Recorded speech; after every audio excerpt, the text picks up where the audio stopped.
What if the person you think you are is just a fraction of who you truly are? What if years of conditioning and surviving in a challenging world have left you clinging to strategies and beliefs that mask your truest nature? I'm Catherine Duca, psychotherapist and self-esteem coach, and you're listening to Who Do You Think You Are? A show that looks beneath our psychological masks and uncovers our profoundly messy, beautiful, brilliant, tender-hearted selves. Join me as we go in search of the hidden power of our true selves. I'm so glad you're here. And you know that's the truth, dear listeners. There is no place I would rather be tonight than here with you. I'm your host, Catherine Duca, and you are listening to Who Do You Think You Are? A podcast dedicated to helping you learn how to have the highest regard for yourself, how to live from a place of genuine self-respect and self-love, and how to make yourself a priority in your own life. Meet me here each week for curated tips and strategies designed to help you drop your psychological masks, connect with your truest essence, and simply live life more easily. Because we know that when we approach life in this way, we naturally and effortlessly and organically have more room, more generosity, and more love for others. And as I say each and every time, when have we needed that more? So welcome, welcome. It is Sunday, Mother's Day, and I'd like to wish all of my listeners who are mothers a very happy Mother's Day. I hope you had a good day. I hope you're having a good evening. But, you know, I can't let the day go by without acknowledging some of the other ways in which some people are experiencing Mother's Day. You know, for those of us who may have enjoyed a beautiful brunch today and flowers and candy and all the rest, there are many mothers tonight who are in anguish, in pain. Of course, there are mothers who have lost their children, mothers who wanted to have, or people, I should say, women who wanted to have children and couldn't, or had children, and maybe the children have broken their hearts. Maybe they're estranged, all kinds of things. And so I want to take a moment and acknowledge those mothers, or the women who didn't get to become mothers, but very much wanted to. I also cannot let the day pass without acknowledging all over the world, certainly in this country at this time, the mothers and the children who are anguishing over what is going on. Children who are ripped away from their mothers. You know, you listen to the news.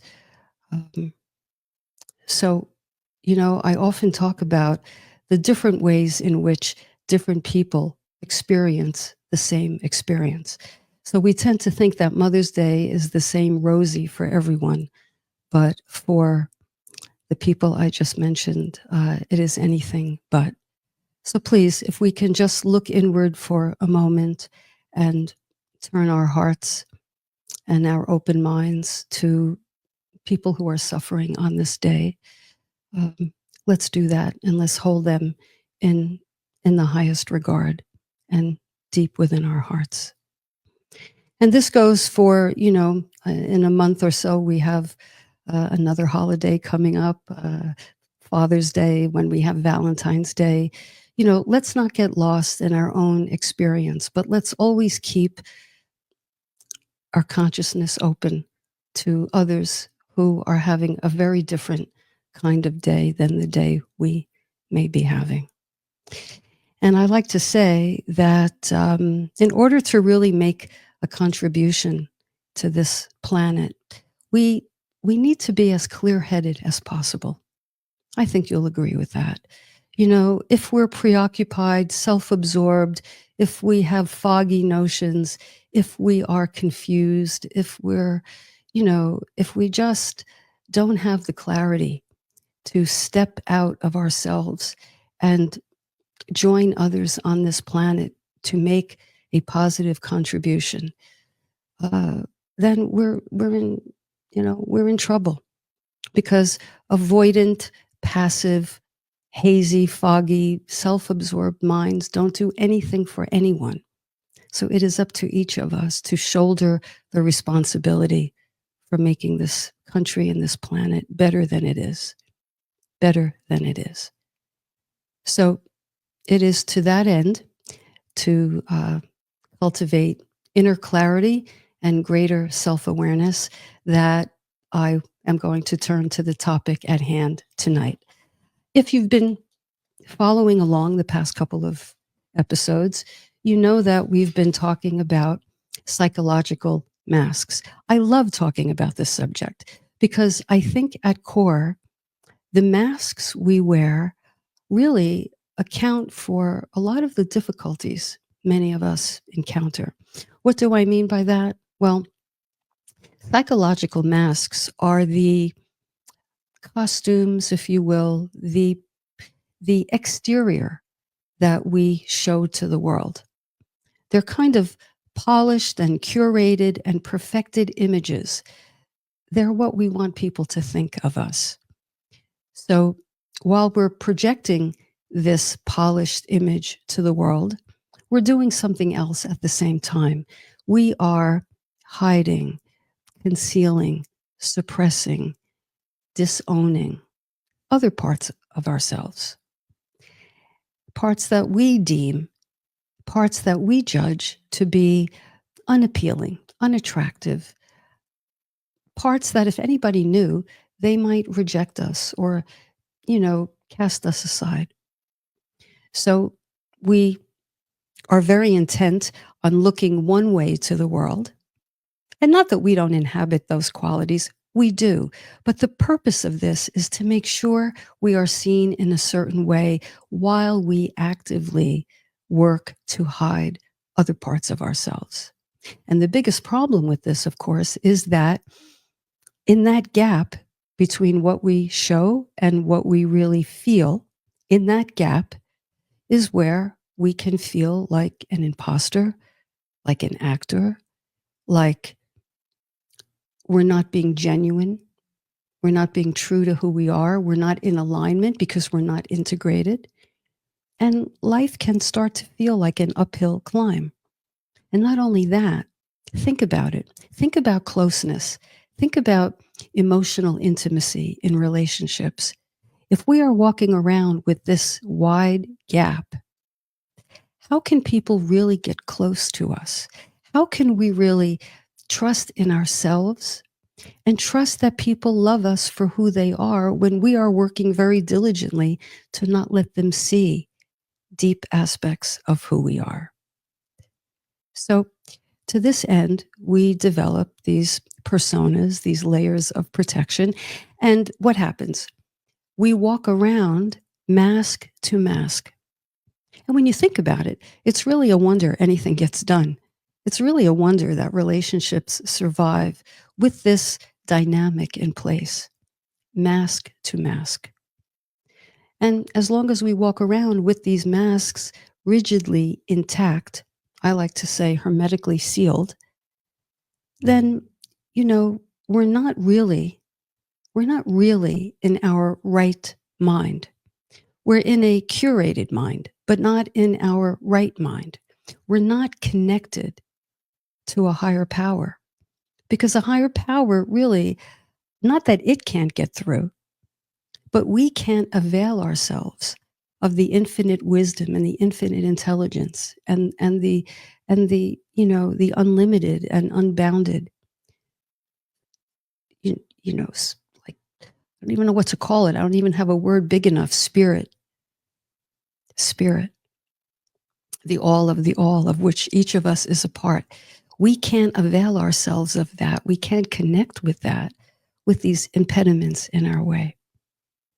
Now, For those of you who may be joining me for the first time or are not familiar with masks, I want to be very clear about something. In my introduction, I say this is a podcast where we learn about genuine self-respect and self-love. We learn how to make ourselves a priority in our own lives. Here's the big disclaimer. This is not about the small me. This is not about me. I'm thinking of myself. I want to make myself happy. It's not really, that's not the energy on the conversations that we have together here. This is about, yes, becoming as self-aware as we can. This is about loving ourselves. This is about aligning ourselves, aligning our behavior, our thoughts with our truest values. Because when we do that, as I say in the intro, we have more to give other people. We have more to give other people, not less. So nothing that I say here ever is against anyone else. It's not against anyone else. It's not against any group. It is on behalf of ourselves, of our greatest good. Because when we are in our greatest good, when we're in alignment, we have a flow and we have a connection to something greater. And when we have that, we make better brothers and sisters on this planet. So that is the energy that I hope we can have these conversations with. It's not the small me. It's the self-aware me, the knowing me. Because the more I know myself and understand myself and have compassion and empathy for myself, what happens?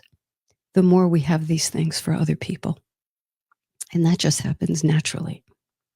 So these past couple of weeks, we've been looking at some specific masks. I think we started with the mask of perfectionism. That was one of my masks. Last week, I talked about the mask of I'm fine. I think that's also one of my masks. The mask of, no matter what's happening inside, I look good to the world. I look like I don't have a care in the world.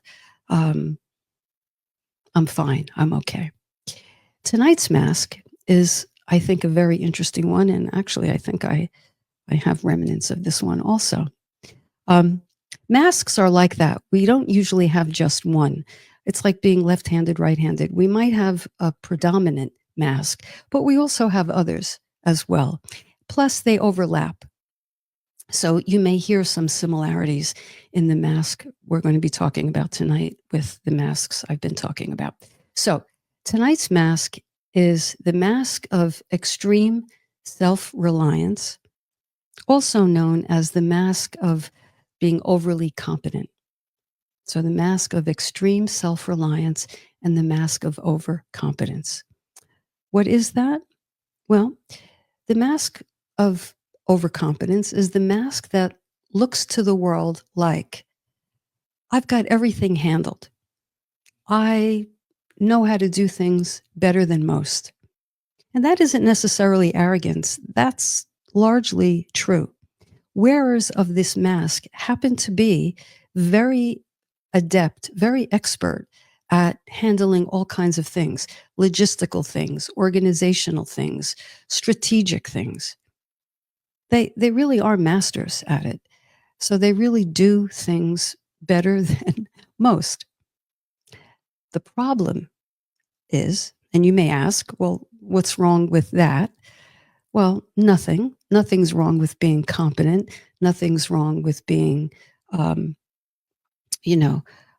self-reliant, except when we feel compelled to be that way.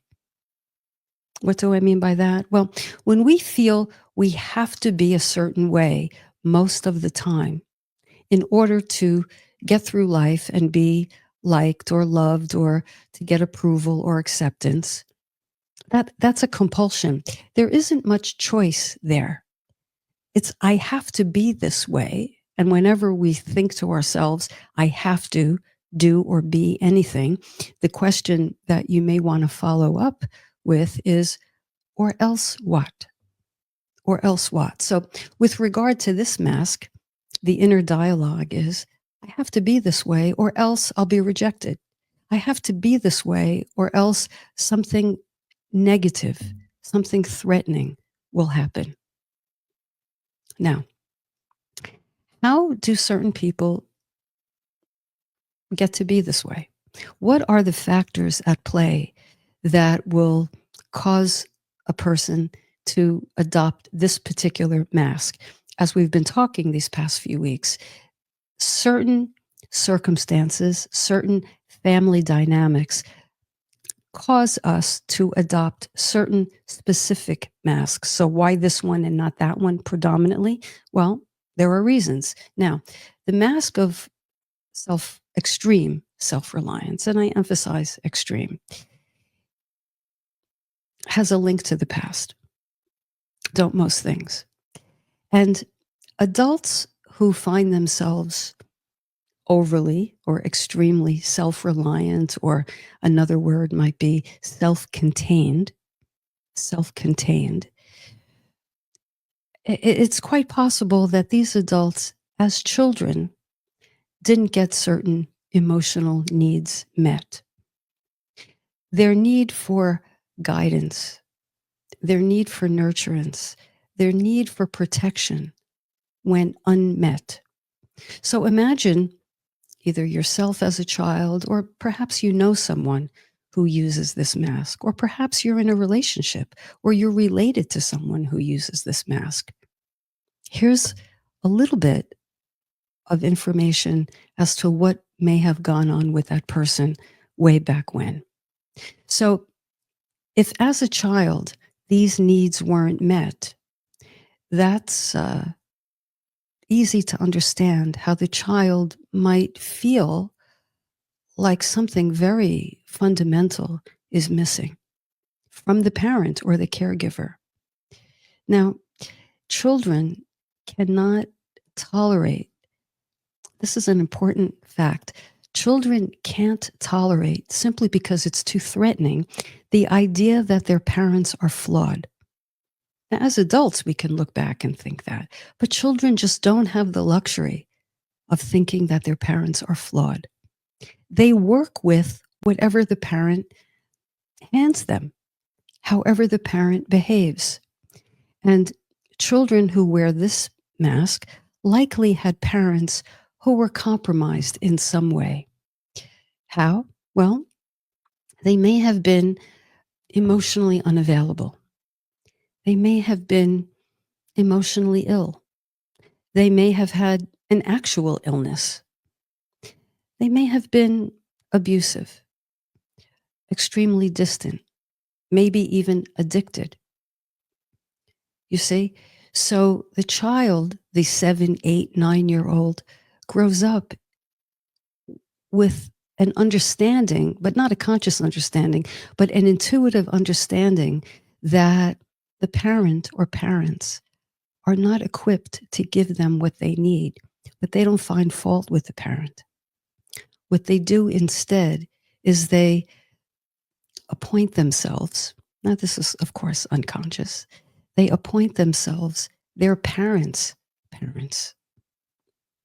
They appoint themselves the providers of these things, because if the parent is any of the things I mentioned, ill, emotionally ill, physically ill, addicted, what have you, the child intuitively understands that the parent needs something, and they take it upon themselves to provide that. So you start to get the picture that the child, I'll say herself, forgive the gender reference, but it's cumbersome otherwise, so I'm just going to stick with her. The child herself goes without the need being met, and at the same time takes it upon herself because she's intuitive, or perhaps the parent is asking for, implicitly or otherwise, asking for something from the child. So the child then, without having the need met herself, has to turn around and give these behaviors, these caretaking behaviors to the parent. Can you see the bind that puts the child in? The child is called upon, or maybe self-appoints herself, to be in the role of nurturer or confidant or protector of the parent. And the parent, by virtue of the circumstances I mentioned, might be kind of a bottomless pit. These are parents, not because they're bad, but because they themselves are hurting. These are parents who don't say, "Oh, sweetheart, you don't have to do that." In fact, they do quite the opposite. They, again, overtly or covertly, have the expectation that the child will take care of them in that way. Can you start to understand the difficulty there? It's really a bind. And so what happens is, and this is really so weighty, I think, weighty, what happens is the child grows into an adult who just internally, implicitly feels that her needs, first of all, are not in the equation at all. And if they are to be in the equation, she assumes that no one is available or equipped to meet her needs. So she just says to herself, almost like taking a vow, but it's really a conclusion. Hey, I have to take care of myself. I have to be self-contained. If I need something, I have to figure it out myself. And then what happens is the cumulative effect of these unmet needs kind of crescendos into an adult who feels that her needs over time are just too much for anybody to meet. They're just too much. They're too intense. They're too powerful. And wow, they better not leak out. And so the suppression of those needs and the enhancement of that belief intensifies. And so you have a person who really, in a very real way, does not have a receptor to receive. Think of it as like a surround sound, if you will, or a wall that has no seams. No seams. And so therefore, nothing old or stale can get out. The beliefs can't be released. And nothing fresh or new or restorative can ever get in. The person exists behind a wall of belief that says, I have to do things myself.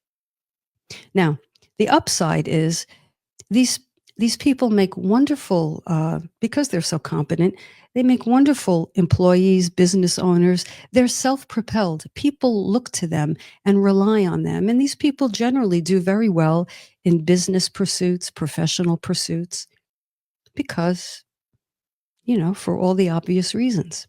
They don't have to be micromanaged. They are self-propelled.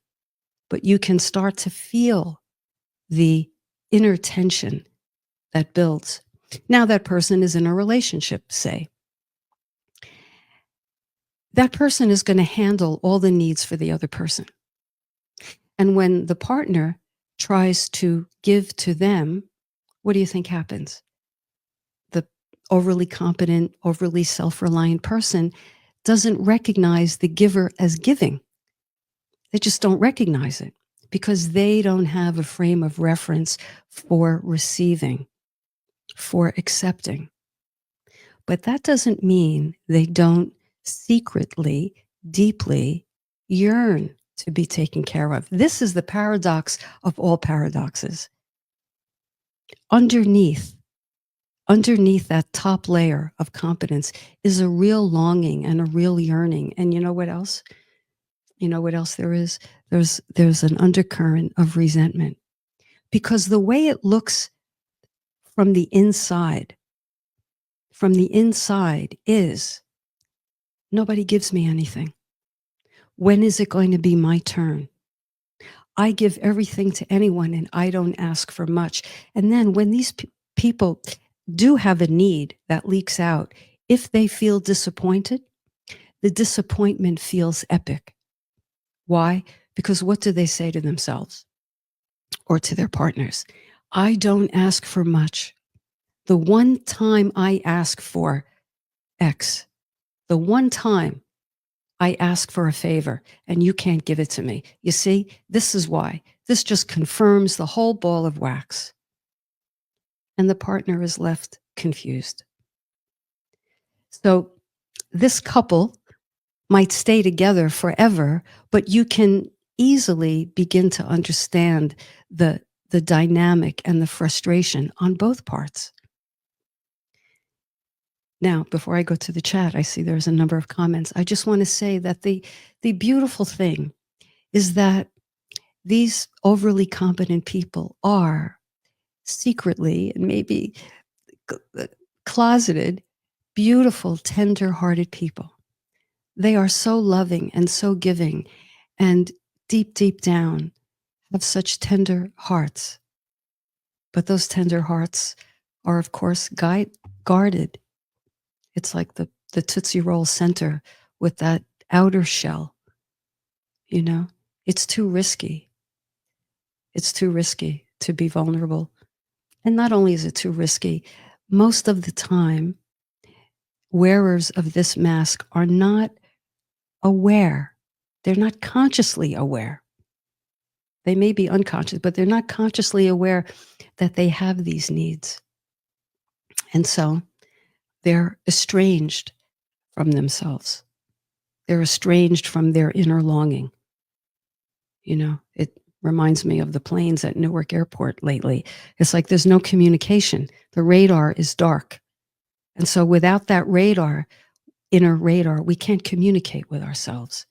We can't help ourselves along. We just magically, somehow, expect our needs to be met, but we don't have any navigational system for how that can happen. I hope tonight's conversation starts to shed some light into how wearers of this mask can navigate a little more smoothly and a little more effectively. That said, and before we go to break, I'm going to take some comments here. Let's see. I don't know if these are in order. Let me go up here. Let me see. Michelle, welcome, Michelle. I was wondering the same thing. It's a wonder we connect at all. Well, it is a wonder, and when we do connect, you know, we have to savor it. We have to appreciate it. We have to do more of what works. But too many of us walk around relatively unconnected or disconnected. So thank you, Michelle. Judy, just Judy. Hello, welcome. This sounds as if it overlaps with the independent mask. It does, but it's good to ask for help when it's needed. If you recognize that you need help. Now, I said before that I have remnants of this mask. I do. And I will tell you that personally, I don't have any trouble asking for help. I really don't. I don't have anything against it. And I would say I don't have difficulty asking for help. What I do have difficulty with is recognizing when I need help. I will wring my hands before it occurs to me, pick up the phone and ask somebody for help. Ask somebody what their take is on a certain dilemma I'm having. Ask for advice or something, or just listen. I don't always recognize when I need that. If that bell were to ring, then I could ask for help. But my problem is a step or two before that. So, yes, Judy, you're right. It's good to ask for help when needed, if and when we recognize that we need it. Still, Bill, as you know, I was the all-knowing, yes, I do know, Bill. I was the all-knowing, all-powerful, indestructible Bill. Just listen to that. The all-powerful, all-knowing, indestructible Bill. I had to protect myself from them, my family. Yes, yes. And all of the masks developed out of self-protection, out of the brilliance of the childhood mind. Because we can't find fault with our parents, we will invent a way. We will come up with a strategy to take it upon ourselves and fill in the gaps that way. So, Bill, absolutely. Just Judy again. If the family can't meet the child's needs, perhaps the child looks elsewhere, to a teacher, to a friend, to a pastor, to a neighbor, somebody who is empathic toward them. Yes, absolutely. If they're fortunate enough to have such a person. Yes, absolutely. Absolutely. That's why, if you're a neighbor, if you're a teacher, if you're someone in a child's life, don't underestimate the influence you have by being attuned to that child, by meeting that child where they're at, by loving that child unconditionally. Absolutely. All right, let's see. Janine, welcome. People with this mask also get a lot of positive reinforcement from the world at large because they're regarded as being super reliable. That's right.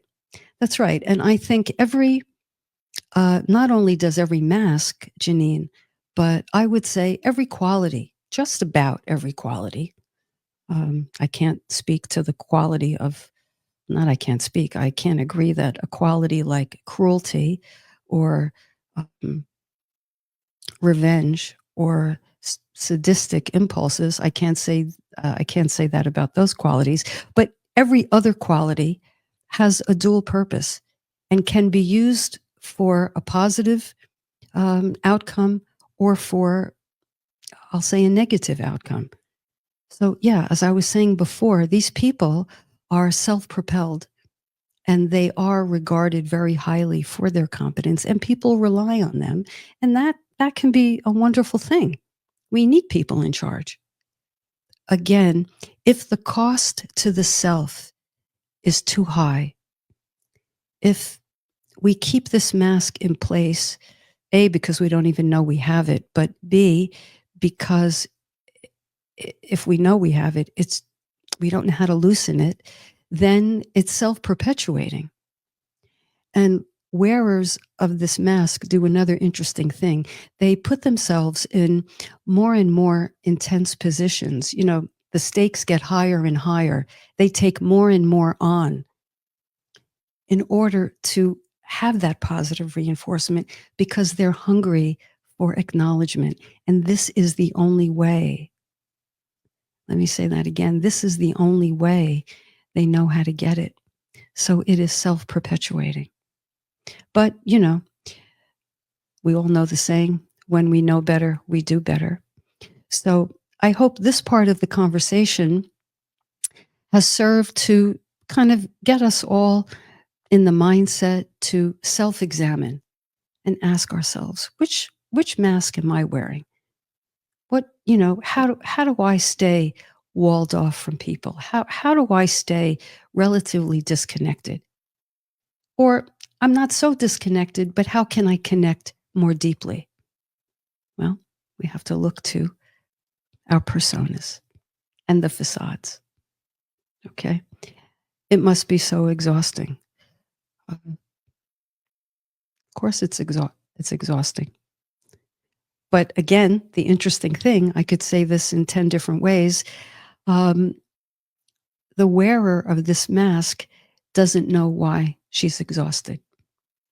She doesn't know why she's exhausted. So she might take time off, or she might, bemoan the fact that, I don't know, something isn't going right, but she's not hitting the nail on the head because she's not aware that she has the mask.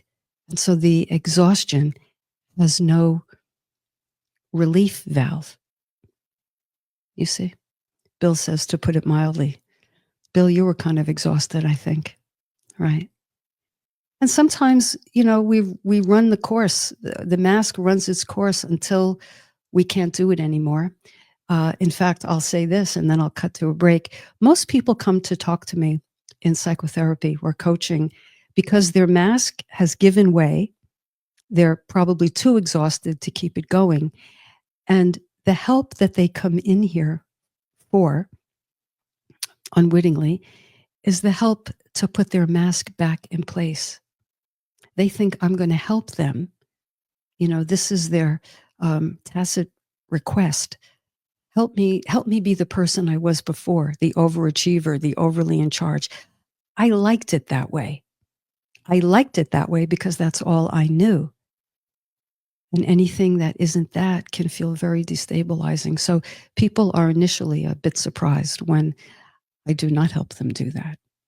I help them look within because, and we'll talk about this, I promise, when we come back, what that mask conceals is golden. It is beautiful. It is energy, stagnant energy that when freed up can do wonderful things. It is amazing. The thing we least expect is the thing that really sets us free. In this part of the show, I'd like to talk about what those who wear this mask, what they can do gently and with self-compassion to start to not take the mask off. And incidentally, I want to say something about that, but let me not take the mask off, but just loosen it a little bit. Just kind of pick up the edge and take a peek at what's underneath.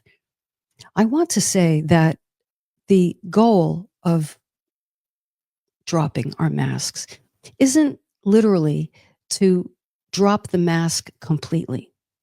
None of us can walk around like a raw nerve, nor should we. Absolutely not. We need our personas. We are our personalities. But if we are so identified with this persona, so identified that we have no flexibility, no give, no room to be any other way, that's where, that young tree in the winter time, right? We have to bend, because if we don't, what happens? We'll snap. And what does it mean to snap? It means to lash out. It means to get sick. It means to get depressed. And this can really be avoided, or at least mitigated, with this kind of awareness. So I want to talk about a few points, a few things that wearers of this mask can do. I'm going to refer to my newsletter, because the newsletter that went out this morning was on this topic. Those of you who don't get the newsletter but would like to, simply email me at Catherine@catherineduca.com. That's Catherine@catherineduca.com. And just say in the subject line, add me, and I'll know what you mean, and you will get a copy of the newsletter the very next Sunday at 5 o'clock in the morning. Okay, so wearers of this mask can learn to relax. They can live in their skin differently, but they have to do a few things first. And these things, I know, are going to seem counterintuitive, right?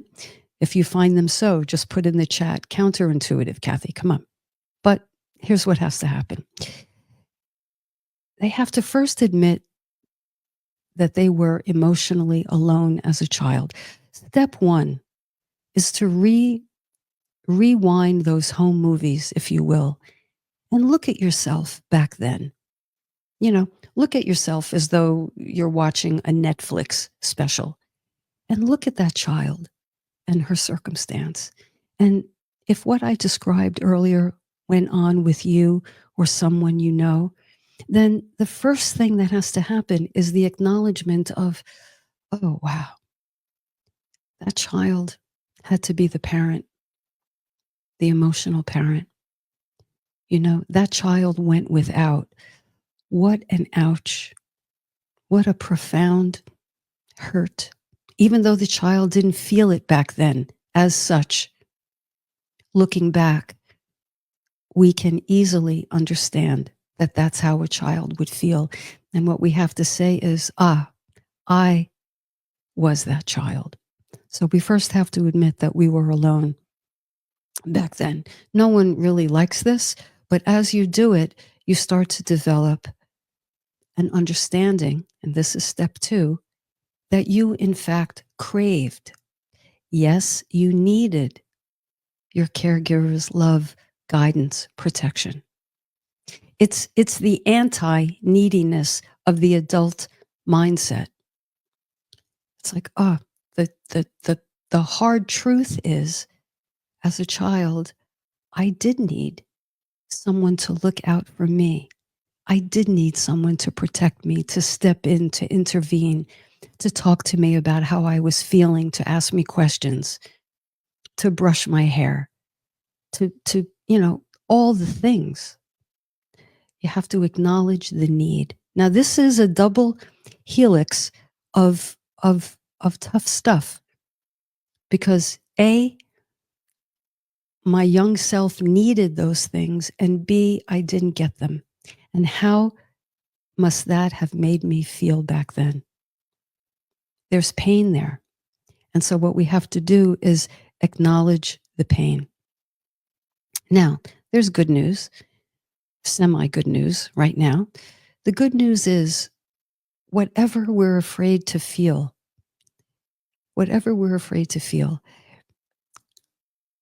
those things have already happened, and we survived them because we're here. What this work is about is the willingness to feel the feelings about what happened, because that's what we couldn't do as children. So now we have kind of a stepwise, almost a protocol, if you will. I had the need wasn't met, and I felt disappointed and alone. When you recognize the need that you had, need or needs, you begin to understand that no childhood need is bad or wrong or shameful. How could it possibly be? So you begin to develop a connection, an understanding, and I'm going to say a relationship with that aspect of yourself. We can call it inner child. But we develop, instead of being, estranged from that part, disconnected from that part, we start to hear that part. We start to understand, I had longings, I had cravings, I needed someone. Because here's the thing, and this is the payoff. When we acknowledge that our young selves had that need, in that moment, we are giving our young selves, I never know what tense to use, self or selves. Forgive me if I'm messing that up. But we give our inner child the time of day. We give our inner child the respect that comes from, I see what you needed, sweetheart. I see what you needed, and I see what you went without. And that is where the phenomenon, the miracle of integration happens. That's where self-connection happens. So you have to kind of walk through the painful reality to understand that child, meet her where she was, and in so doing, you then have her back. And you become, in that instant, something mind-blowing. You become the person that child needed in childhood to protect them or guide them or nurture them. You become, vis-a-vis this mental reconstruction, if you will, you become the person you needed back then and didn't have. You become that to yourself from this moment forward. And that is the most powerful, the most potent thing we can do for ourselves. And that's where we go from being separate from ourselves to connected. We go from misalignment to alignment. And when we're aligned, we're just in better shape. We're just clear-headed. And probably most important of all, not probably, most important of all, we have an open channel. We have access to the miracles all around us. We have access to divine intelligence and an unlimited and abundant spiritual source of love and goodness. And so this is really how it happens. It's a simple process because I just went through it. It's a simple process. It's not easy because we have to go through all the beliefs and all the years and the layers of conditioning. That's what's hard. But the thing itself is quite simple. I often say to my clients, wow, if you saw your childhood in a movie and you stop the, you stop the movie, you freeze framed it right when the child said, "Up, nobody's coming, nobody's here, nobody's going to protect me. I have to do it myself." If you freeze frame that and ask yourself, how do you feel toward that child? How do you feel on that child's behalf? I submit to you, you will have nothing but love for that child.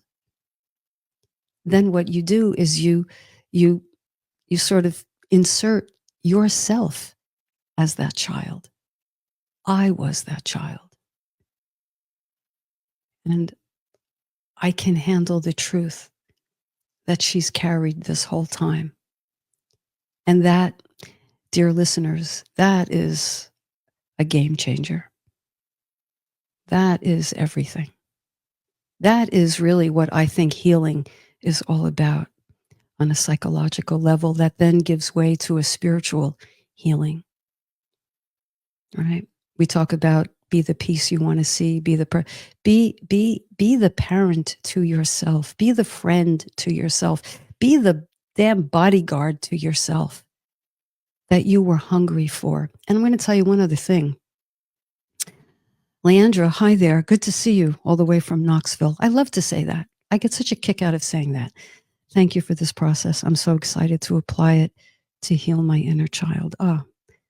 That really touches me, Leandra. May we all do more of that tonight and going on. I was going to say something. It flew out of my head. I think it'll fly back. But when we become that person, the person we needed to protect ourselves back then, when we become that person, I'll tell you, it's harder to get hurt. It's harder to feel overlooked. It's harder because we have our own backs. And nothing feels as good as that. And that gives way to a sense of security, a sense of stability. That's what I mean when I say we become our own net, our own safety net. We don't have to worry about if anybody finds this out because we found out.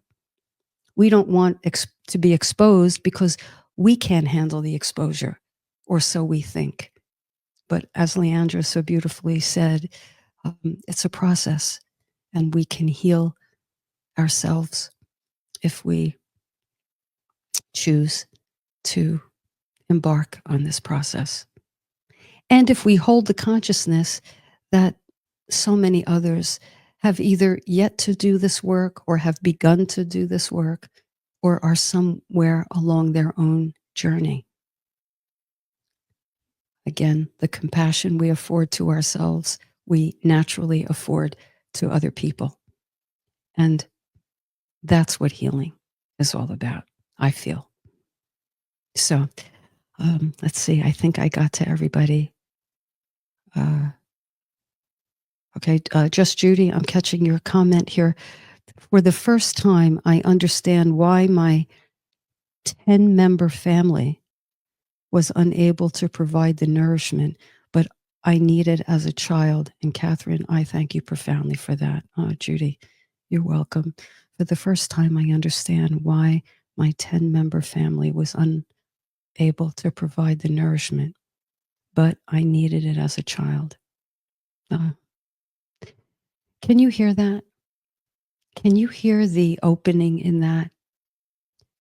You know, when we can give to our inner child, because let me tell you, our inner child will have no problem receiving that from you. And when your inner child receives that love and compassion and that elixir from you, then that child in the adult body can begin to receive from other people. And that's how that wall, how that mask begins to dissolve. And instead of walking around saying, nobody gives me anything, you can begin to say, look at the gifts. Look at the gifts all around me. And where there is trouble, where there is hate, where there is cruelty, where there is indifference, where there is madness, we are strengthened to say, how dare you? Nothing's going to happen to another child as long as I am here. And this is where energetically we become, we become soldiers.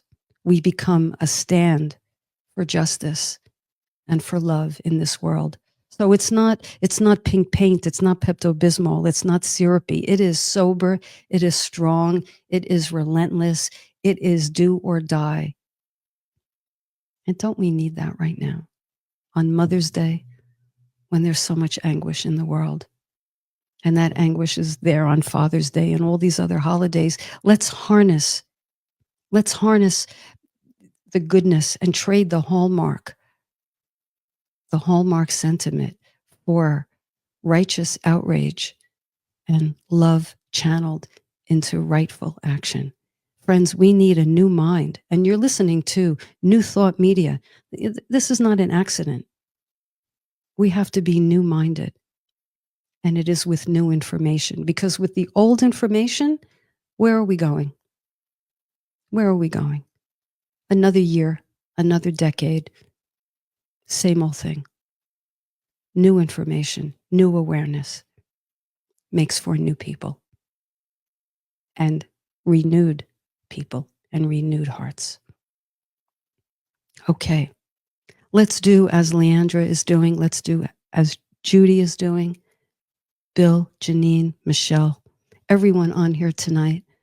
Hope I didn't miss anyone. And everyone listening. Let's take care of our inner child.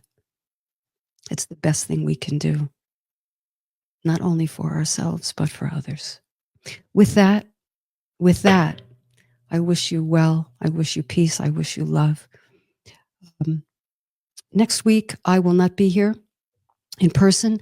There will be a rebroadcast of one of the episodes. If you happen to have a favorite episode, let me know, and maybe I'll rerun that one next week. But I will be back live 2 weeks from now, and hopefully we'll have another interesting, thought-provoking, connected conversation.